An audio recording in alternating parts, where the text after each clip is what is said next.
Bertemu lagi dengan saya Pak Marinsan, pengajar fisika. Kali ini kita akan membahas materi fisika kelas 10 semester genap, yaitu tentang momentum dan impuls. Oke. Adapun kompetensi dasarnya adalah menerapkan konsep momentum dan impuls serta hukum kekekalan momentum dalam kehidupan sehari-hari, menyajikan hasil pengujian penerapan hukum kekekalan momentum, misalnya bola jatuh bebas ke lantai dan roket sederhana. Nah, momentum. Momentum adalah besaran yang berhubungan dengan kecepatan dan massa suatu benda. Ya, jadi momentum itu berhubungan dengan besaran, massa, dan kecepatan suatu benda. Atau momentum juga didefinisikan sebagai ukuran kesukaran untuk memberhentikan gerak sebuah benda.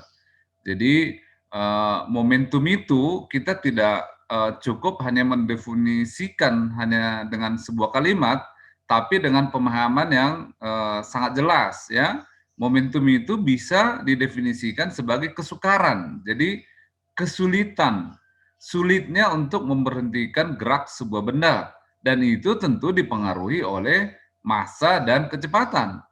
Dengan massa yang sama, maka makin besar bendanya, eh, dengan massa yang sama, maka dengan makin cepat bendanya akan makin susah diberhentikan. Lihat beberapa contoh benda ini. Kapal ya, kapal yang besar, terus mobil sedan, sepeda, seseorang yang bersepeda, dan orang yang sedang berlari. Keempat-empat benda objek ini dalam keadaan bergerak.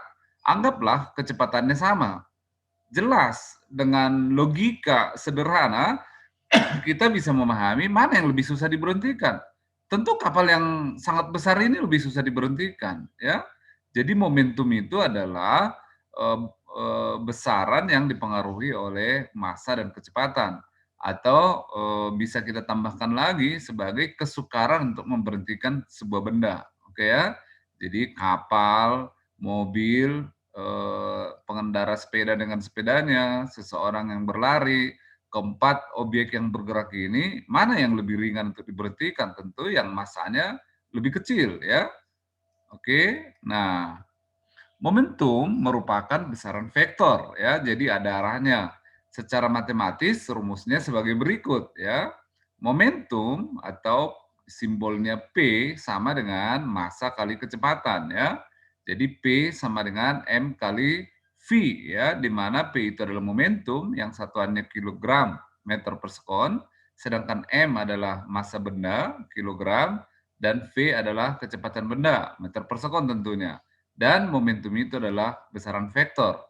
Perhatikan benda ini ya, jadi ini sebuah benda, massanya M, kecepatannya V, terus bergerak, oke ya. Jadi dia memiliki momentum. Jadi ingat, sebuah benda yang memiliki momentum tentu dia harus memiliki massa, juga memiliki kecepatan. Ya, sekali lagi, P sama dengan M kali V kilogram meter per sekon. Ya, contoh, massa benda 10 kilogram bergerak dengan kecepatan 10 meter per sekon seperti ini tidak digambar gambar di atas ya, ini gambar yang tadi bergerak, maka momentumnya adalah ya P sama dengan M kali V.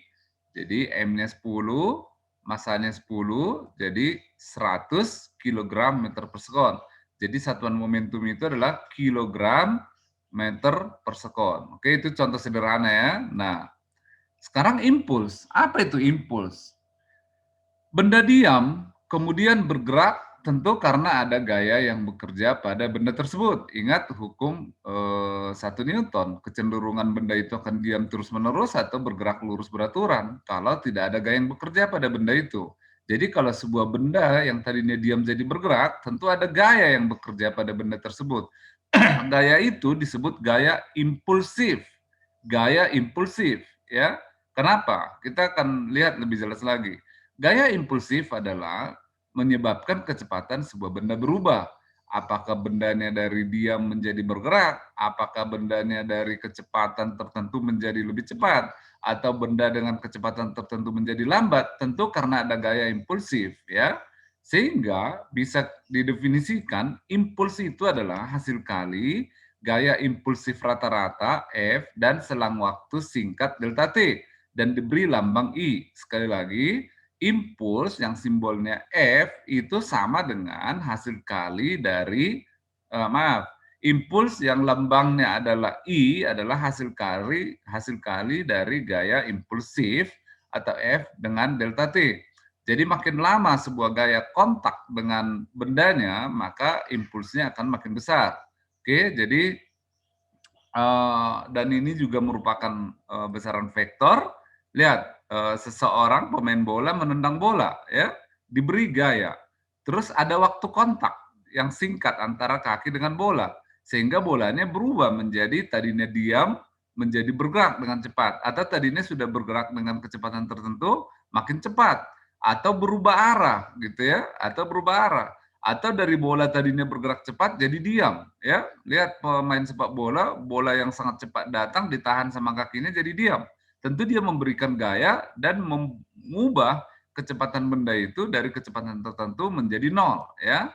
Jadi impuls dirumuskan sebagai F kali delta T. I sama dengan F kali delta T. F itu adalah gaya, delta T adalah waktu, ya. Delta T itu adalah selisih waktu, jadi T2 min T1. Jadi I sama dengan F kali T2 min T1.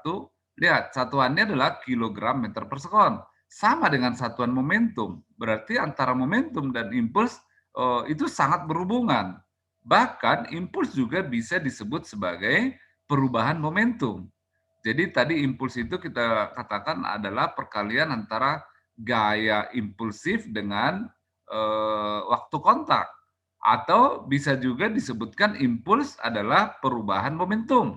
Jadi ketika diberi impuls, maka momentum benda tersebut bisa berubah makin besar maupun berubah makin kecil. Ya, jadi dirumuskan I sama dengan P2 min P1 atau MV2 min MV1. Jadi rumus momentum itu bisa I sama dengan F kali delta T, bisa juga sama dengan I sama dengan P2 min P1, ya. Nah, contoh, sebuah bola dipukul dengan gaya 50 Newton dengan waktu 0,1 sekon. Jadi ini waktu kontak antara gaya dan benda. Maka tentukanlah berapa besar impuls dari bola tersebut, ya. Ini langsung kita masukkan aja I sama dengan F kali delta T.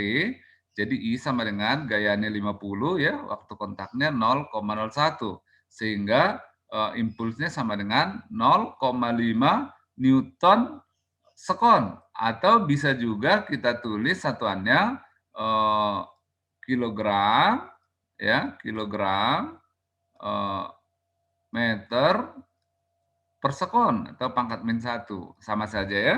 Oke, kita lanjut. Sekarang poin yang ketiga yaitu hukum kekekalan momentum. Apa itu hukum kekekalan momentum? Apabila gaya eksternal yang bekerja pada suatu sistem adalah sama dengan nol, jadi tidak ada gaya dari luar, maka jumlah semua vektor momentum benda akan tetap konstan, ya. Jadi kalau tidak ada pengaruh gaya dari luar, maka jumlah momentum suatu sistem benda akan tetap konstan, tidak berubah, gitu, ya. Jadi contohnya gini, ini pistol, ya, yang ada peluru tadinya di dalam, ketika ditembakkan pelurunya meledak, ya. Jadi peluru ini melaju dengan kecepatan peluru ke kanan V, ya. Oke, dengan kecepatan V ke kanan, tentu pistol ini tidak diam begitu saja. Ini dicoba digantung supaya kelihatan reaksi pistolnya. Ternyata pistol ini terdorong ke belakang, terdorong ke belakang. Kalau ini senapan, senapan mesin gitu. Kalian coba lihat tentara pakai senapan mesin, dia harus pakai kuda-kuda yang benar, ya, posisi yang benar. Kalau enggak dia akan kedorong sama senapan itu ke belakang. Jadi kenapa itu terjadi? Karena rumus hukum kekekalan momentum itu, ya, momentum sebelum peluru ini ditembakkan berarti masih diam, ya, masa pistol kali kecepatan pistol ditambah masa peluru kali kecepatan peluru, itulah momentum ketika pelurunya belum ditembakkan. Karena sama-sama diam, pelurunya ada di dalam pistol jadi sama-sama diam, momentumnya sama dengan nol, ya. Tapi ketika peluru ini bergerak ke kanan dengan kecepatan v, tentu momentumnya massa peluru ditambah kecepatan massa peluru tambah kecepatan peluru ke kanan dikali kecepatan peluru kanan ditambah massa pistol kali kecepatan pistol sama dengan 0. Jadi kalau kita pindahkan massa pistol kali kecepatan pistol ke kiri itu jadi min ya, jadi min berarti massa peluru kali kecepatan peluru akan sama dengan min massa pistol kali kecepatan pistol sehingga pistolnya ini akan bergerak ke kiri gitu.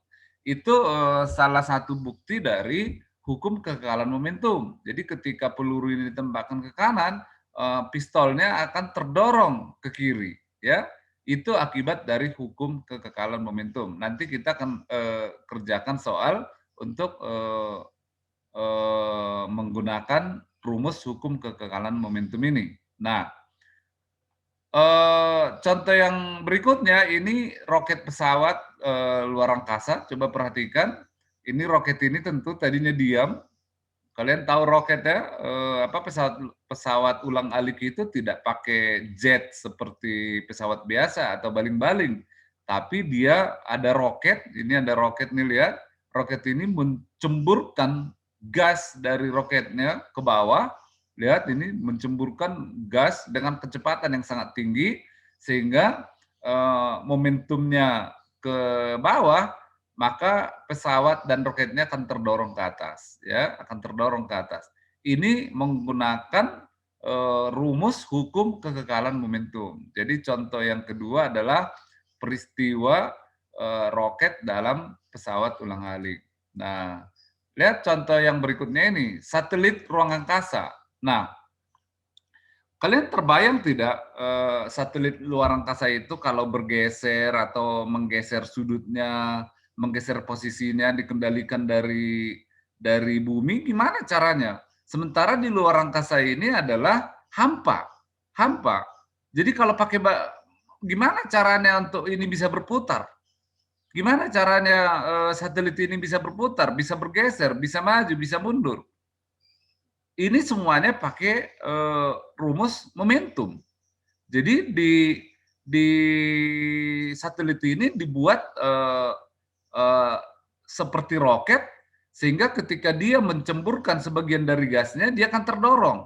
Karena dia terdorong, maka roket ini bisa bergerak, bisa berputar, bisa maju, bisa mundur, ya. Jadi ini menggunakan teori hukum kekekalan momentum. Selanjutnya dari 3 poin yang sudah kita bahas, yaitu tentang momentum, impuls, dan hukum kekekalan momentum, akan kita bahas dalam latihan soal berikut. Ya, soal yang pertama, sebuah bola bermassa 120 gram dilemparkan secara horizontal ke tembok dengan kecepatan 30 meter per sekon. Jadi ini temboknya, ini tembok, terus sebuah bola dilempar vertikal ke tembok dengan kecepatan v, ya, ini massanya m. Oke, dan memantul kembali jika bola tersebut memantulkan dengan laju yang sama besar, maka besar impuls bola yang terjadi adalah, jadi bola ini dipantulkan lagi ke kiri dengan laju yang sama besar. Jadi ini sama dengan V juga.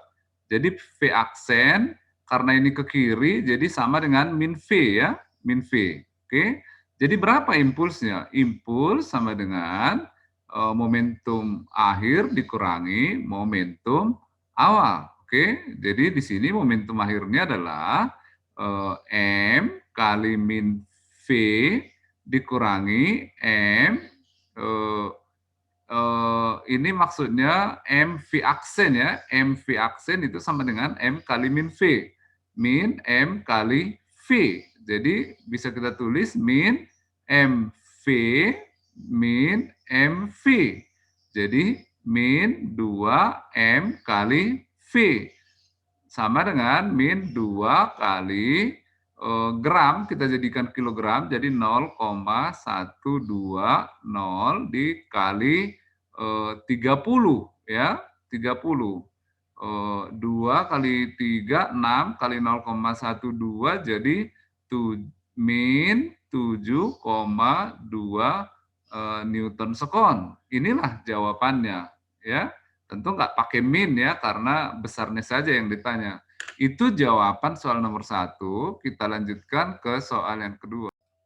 Oke, soal yang kedua, sebuah motor dengan pengendaranya bermassa, jadi massa totalnya ya, massa totalnya 200 kilogram, oke, melaju dengan kecepatan 40 kilometer per jam, oke, dengan percepatan 2 meter per sekon kuadrat ini ya, 2 meter per sekon kuadrat.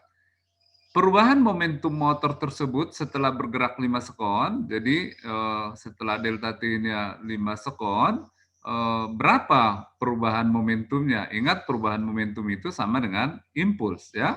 Jadi berapa impulsnya? Ingat impuls itu sama dengan rumusnya tadi F kali delta T. F ini adalah gaya impulsif yang mengubah kecepatan ya, yang membuat percepatan. Jadi sama dengan F ini dari hukum 2 Newton sama dengan M kali A delta T. M-nya adalah 200, oke. A-nya adalah 5, delta T-nya adalah maaf, A-nya 2 ya. A-nya 2, delta T-nya 5. Jadi sama dengan 2000 Newton sekon atau 2 kilo sekon. Jadi jawabannya adalah E ya. Kita lanjutkan ke soal yang ketiga. Ya, soal yang ketiga, bola bermassa 10 gram jatuh bebas dari ketinggian tertentu menumbuk lantai dengan kecepatan 15 meter per sekon. Lalu terpantul ke atas dengan kecepatan 10 meter per sekon. Tentukan impuls. Jadi bola ini ketika menyentuh lantai itu kecepatannya adalah, sebutlah ini V sama dengan 15 meter per sekon ya, 15 meter per sekon. Ketika mantul dari lantai ya, kecepatannya menjadi 10 meter per sekon. Jadi ini mirip dengan yang tadi, cuman tadi soal nomor 1 kecepatan lajunya sama, kalau ini tidak sama. Pertanyaannya tentukan impuls. Impuls adalah momentum akhir dikurangi momentum awal ya. Momentum akhirnya adalah ini kalau ke bawah positif, jadi ke atas harus negatif. Jadi min ya M V aksen min ya selisih M V ya. Jadi ini sama dengan min ini massanya 0,01 kilogram ya dibagi 100. Dibagi 100 dibagi 100 jadi 10 pangkat min 2 ya, 10 pangkat min 2 kali 15 ya. Akhir ya, maaf, akhir. Akhir kali 10 berarti min 10 pangkat min 2 kali 15 ya, 15. Jadi sama dengan 0 min 0,1 min 0,15. Jadi sama dengan min 0,25 kilogram meter per sekon. Oke, itu jawabannya. Kita lanjutkan ke soal berikutnya. Oke, soal berikutnya. Sebuah bola 200 gram dilempar horizontal dengan kecepatan 4 meter per sekon ya. Jadi bola ini sebutlah ke kanan ya, kecepatannya 4 meter per sekon. Terus dipukul searah dengan arah bola mula-mula. Jadi dipukulnya searah ya. Ini pemukulnya lah misalnya, dipukul, arah pemukulnya juga ke sana ya. Gayanya ke sana arahnya, sehingga kecepatannya setelah dipukul menjadi 12 meter per sekon ya, selama delta T ini adalah 2 milisekon, 2 kali 10 pangkat min 3 sekon. Oke, nah berapa besar gaya yang dikerjakan ini sehingga ketika setelah dipukul kecepatannya bertambah menjadi 12 meter per sekon. Jadi rumusnya tadi bahwa impuls itu sama dengan perubahan momentum. Ingat ya, impuls juga didefinisikan sebagai perubahan momentum. Impuls rumusnya F kali delta T, sedangkan perubahan momentum berarti MV aksen min M V0 ya. Jadi F sama dengan M V aksen min M V per delta T atau M V aksen min V awal dibagi delta T. Masukkan saja, M-nya adalah 200 gram berarti 0,2 ya. V-nya adalah 14 dikurangi, maaf 12 ya, 12 dikurangi 4. Delta T ini adalah 2 kali 10 pangkat min 3. Jadi ini akan sama dengan 0,2 kali 8 per 2 kali 10 pangkat min 3 ya. Jadi ini bisa kita coret ini. Jadi 0,8 kali 10 pangkat min 3 ya, atau sama dengan 800 Newton ya. Itulah penyelesaian soal ini. Mudah-mudahan kalian semakin mengerti ya. Kita lanjutkan ke soal berikut. Dua buah benda bermassa sama, jadi massanya sama ya, bergerak pada satu garis lurus saling mendekati seperti pada gambar. Jika V2 aksen, jadi kecepatan benda 2 setelah tumbukan adalah kecepatan benda 2 setelah tumbukan ke kanan dengan laju 5 meter per sekon, maka besar kecepatan V1 aksen setelah tumbukan adalah berapa? Jadi kita masukkan dengan hukum kalian momentum ya, M1 V1 tambah M2 V2 sama dengan M1 V1 aksen tambah M2 V2 aksen. Oke, karena massanya sama, kita coret aja semua M-nya. Nah, sekarang V1 ini berapa? 8. V2-nya 10, min 10, sama dengan V1 aksen tambah katanya V2 itu 5 meter per sekon arahnya ke kanan, jadi positif ya. Jadi ini sama dengan min 2 sama dengan V1 aksen tambah 5. Jadi V1 aksen sama dengan min 2 min 5 ya. Ini pindah ke kiri. Jadi V1 aksen sama dengan min 7 meter per sekon. Artinya benda satu ini setelah bertumbukan jadi bergerak ke kiri dengan kecepatan 7 meter per sekon. Oke, kita lanjutkan ke soal berikutnya. Ya, soal yang terakhir, sebuah perahu kecil. Jadi ini perahu ya, saya gambarkan. Oke, massa perahunya 200 kilogram. Oke, ada satu orang di dalam, massa orangnya 80 kilogram. Oke, perahu dan orang ini sama-sama bergerak ke kanan dengan kecepatan 10 meter per sekon ya, 10 meter per sekon.